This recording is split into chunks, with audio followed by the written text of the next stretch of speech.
اليوم عندي اكل حلو بتاخذ العقل، وما في بيت ما موجوده هالمقادير هاي تبع الاكل اللي بيساويه واللي هي السكسين. طبعا اهالينا رحنا وصغار كانوا يعملوا لنا هرولات. انا بدي اسوي ليزي كيك بالصينيه طبعا. عرفت شلون؟ ناس بتقول ليزي كيك وناس بتقول لها سكسين، بس انا بدي اعملها بالصينيه بشكل ثاني، بدي اعمل عليه اضافات. انا ما بحب امشي على العادات والتقاليد، بحب اضيف شغلات من عندي زياده، وبحب زيد وركز الشغله اكثر، ضيف عليه اضافات وركزها اكثر طبعا. واغلبيه الناس بتعرف تسوي هالاكله، بس انا قلت لكم اضافات من عندي زياده. عندنا الكاكاو 4 معالق، عندي حليب بودره 4 معالق، ربع باكيت زبده، عندي 5 معالق سكر، معلقه نشا، عندي شوكولاته خام، شوكولا خام، عندي شوكولا خام نصها حلوه ونصها غامقه على مرار طبعا. عندي شوكولاته كمان سائله معلقه، عندي بسكوت ساده مقطعه انا حاطه بالبوله، وعندي بسكوت كمان ساده بس بطعمه الكاكاو. انا هلا نص كاسه حليب مشان احط فيها الكاكاو والسكر والحليب والزبده مشان البسكوت الساده، وعندي نص كاسه حليب كمان مشان اعمل فيها الكريمه مع الشوكولا الخام مشان احطها على الوش اللي هي الكريمه. تمام حبايب قلبي، خلونا نشتغل هلا. الصوص اللي بدي احطه للبسكوت، طبعا انا عندي هون حليب نص كاسه اللي قلت لكم عليها، بس تكون فاتره، ما بدي الحليب كمان كثير سخن لانه ما بدي البسكوت يتكسر.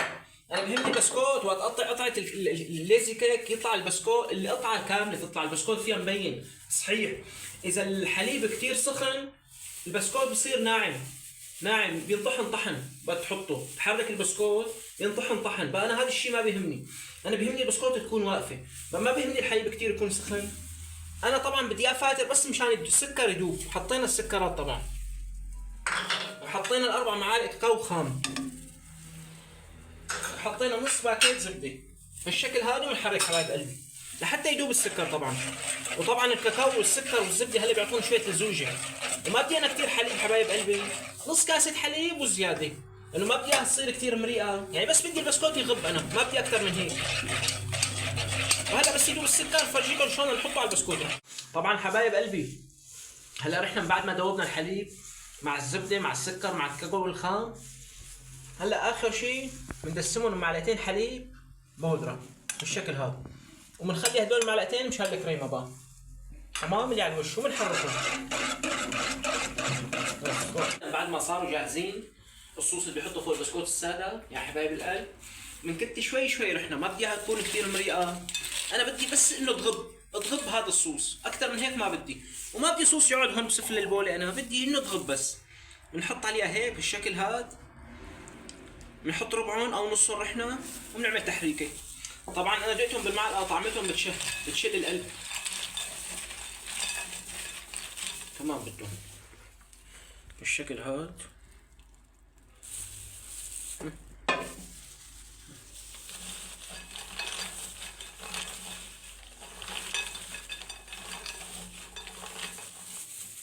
بعد ما جانسوا البسكوتات وصاروا بالشكل هذا وبسفل البوله ما في بنوب سائل، غبوا البسكوتات غبوا طبعا، ولساتها البسكوت واقفه بالشكل هذا وما احلاه.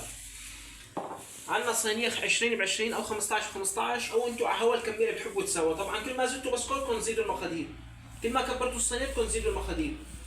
طبعا لهالمقادير هاي الصينيه هي كافيه 15 ب 15 مشان الليزي كيك.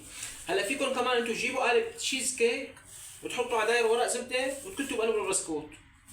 هلا انا شو عندي شهبايه، بجيب شهبايه او اي كيس عندكم انتم، نحن بنبسط ما بدنا نصعب الشغله. بنجيب الكيس بنحطه بالشكل هذا مشان بس نطلع رحنا بالفريزر ما يلزق البسكوت، وبنجيب شويه حليب بنسق فيها هيك على الداير بالشكل هذا، وردنا نظبطها بالشهبايه. اهم شيء تكون الشهبايه ظابطه. هلا بنجيب البسكوت الساده الاسود اللي قلت لكم عنه وبنصير نصفه رحنا بالشكل هذا. مو شرط انه على الداير المهم بنعبيها.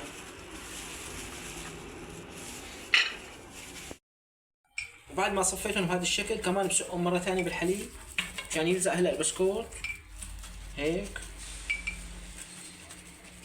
يا سلام. هلا بجيب البسكوتات وبكتهم هون بالصينيه وبنزل فيهم كبس، كتهم كلهم طبعا.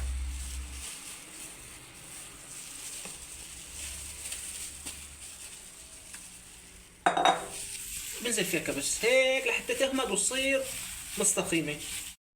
هلا حبايب قلبي طبعا رحنا بعد ما كبسناها وصارت بهالقوام هذا، هلا بدنا نعمل صوص الكريمه مع الشوكولا اللي بنكته فوق بقى. تمام.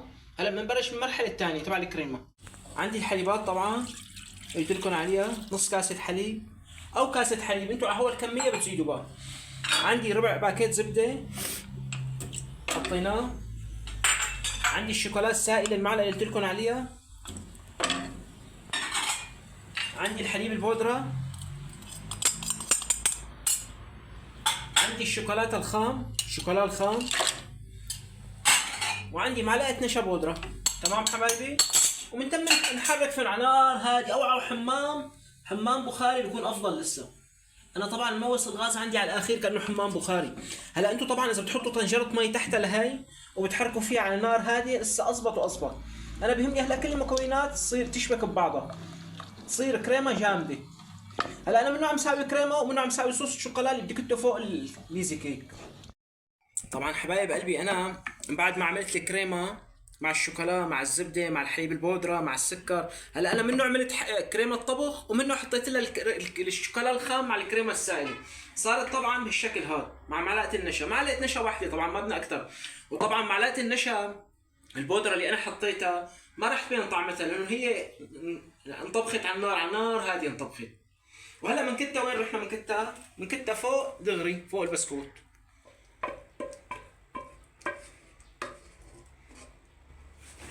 وبنملس فيها بالشكل هذا ودغري بناخذها. هلا رحنا على الفريزر، دايرك على الفريزر دغري.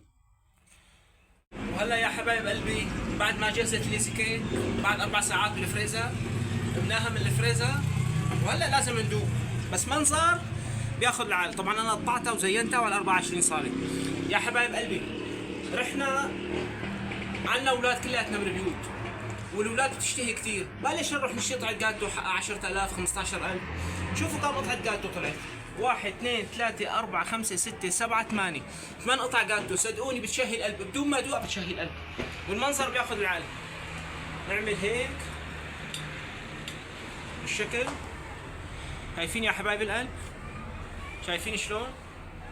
قطعة جاتو بتشهي القلب. هي ها. هلا صار لازم ندوق. بسم الله.